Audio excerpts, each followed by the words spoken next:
I didn't think twice when she asked. It was framed the way small favors usually are: temporary, practical, almost forgettable. My sister-in-law needed somewhere to keep a few boxes while she sorted out her move. A month, maybe 2. The basement was barely used anyway. Of course, I said. And that should have been the end of it. At first, nothing felt different. A few labeled boxes stacked neatly against the far wall. Then more appeared. Not all at once, just enough each week that I stopped noticing the increase and started adjusting to it instead. I still went down there occasionally. To grab tools, to check the breaker, to feel like it was still part of my house. But somewhere along the way I began hesitating before opening the door. It wasn't a conscious thing, just a slight pause, like I was stepping into a space that needed a reason. One evening, I mentioned it casually. There's a lot more stuff down there now. My wife didn't look up from her phone. Yeah, she's organizing everything. It's easier if she keeps it all in one place. Easier for who? I almost asked. But I let it go. That became a pattern.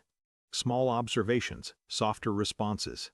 A quiet reshaping of something that didn't feel like it needed reshaping. Then one afternoon, I reached for the basement door and noticed it wouldn't turn. At first I thought I was just pulling it wrong. Tried again. Slower. Locked. I stood there longer than I expected to. Not confused exactly, just waiting for the feeling to make sense. When my wife came home, I asked about it. "Oh," she said, setting her bag down like it was nothing. "Yeah, they put a lock on it." "They?" "My sister and her husband. They've got some important stuff down there." I nodded once, still standing by the door. "And I don't have a key?" She shrugged. Not dismissive, just settled. It's kind of their area now. That sentence didn't land all at once.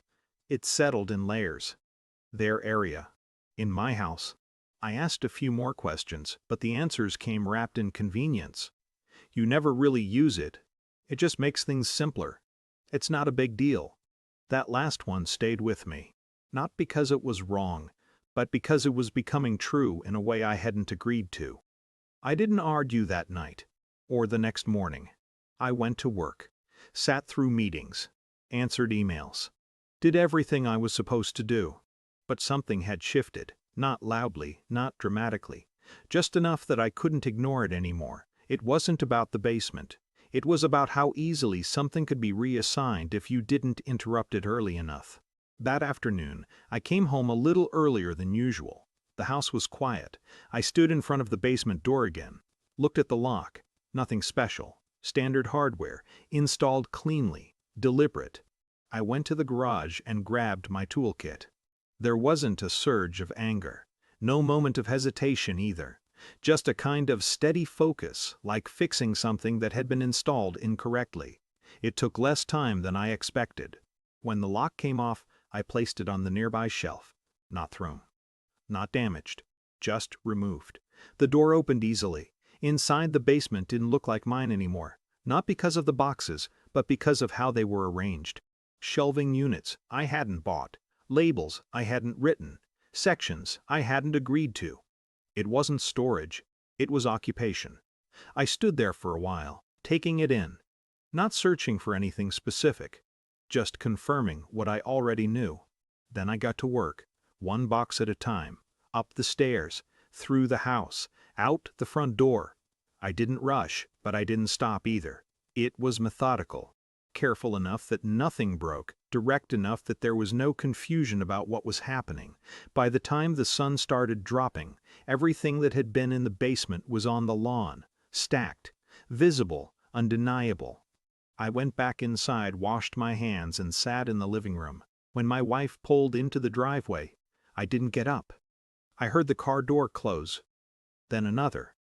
Voices outside. Confused at first, then sharper. The front door opened. She stood there for a second, not speaking.